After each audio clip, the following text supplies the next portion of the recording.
Lviv, Ukraine, AP, Russian rockets struck the western Ukrainian city of Lviv on Saturday while President Joe Biden visited neighboring Poland, a reminder that Moscow is willing to strike anywhere in Ukraine despite its claim to be focusing its offensive on the country's east.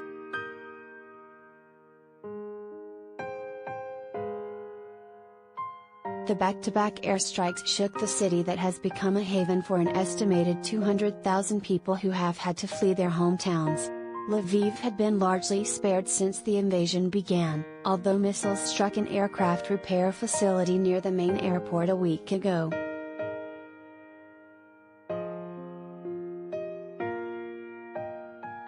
Among the many who sought refuge in Lviv was Olana Ukrainets, a 34-year-old IT worker from the northeastern city of Kharkiv.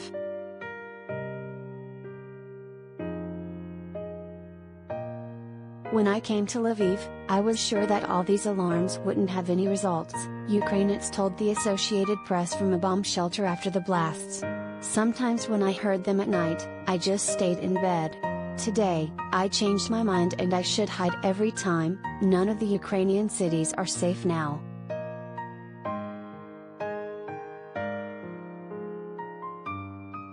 The city was home to about 700,000 people before the invasion. Some who no longer feel safe here will head for nearby Poland.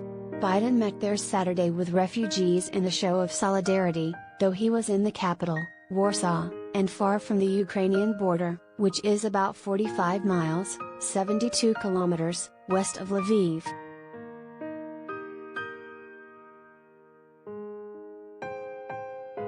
Lviv also has become a humanitarian staging ground for Ukraine, and the attacks could further complicate the already challenging process of sending aid to the rest of the country.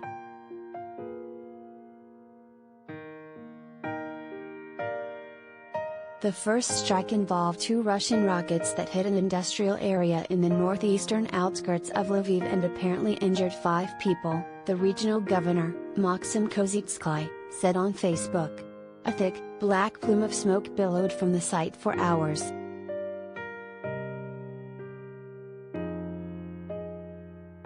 A second rocket attack occurred just outside the city hours later and caused 3 explosions, Kozitsky told a press briefing as another round of air raid sirens wailed.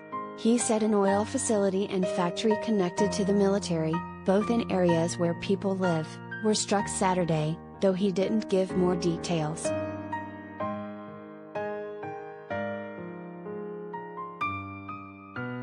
In the dim, crowded bomb shelter under an apartment block a short ways from the first blast site, Ukrainets said she couldn't believe she had to hide again after fleeing from Kharkiv, one of the most bombarded cities of the war.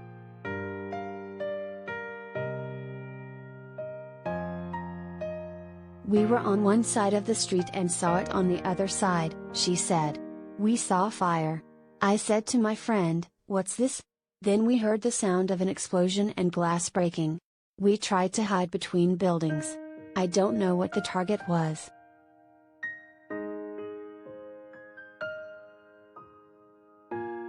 Kozitsky said a man was detained on suspicion of espionage at one of the explosion sites Saturday after police found that he had recorded a rocket flying toward the target and striking it.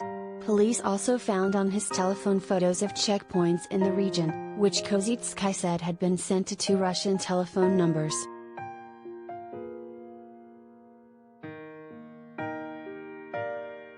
The day's events were enough to make some people in Lviv prepare to move again, said Michael Bosherky, a senior fellow with the Atlantic Council who was in the city.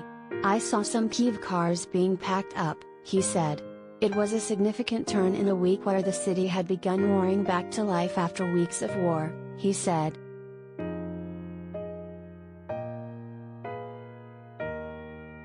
He believes the city could remain a target, noting that Lviv was the birthplace of Ukrainian nationalism. It's getting closer, he said of the war.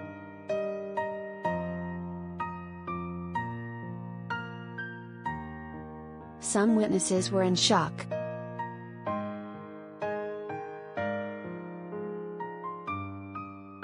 It was really close, said Inga Kapitula, A 24-year-old IT worker who said she was 100 or 200 meters, yards, away from the first attack and felt the blast wave.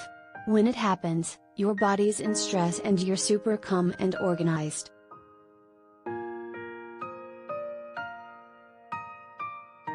_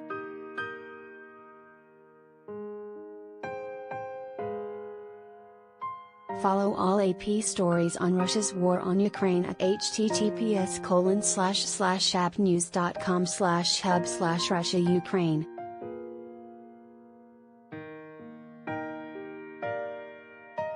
_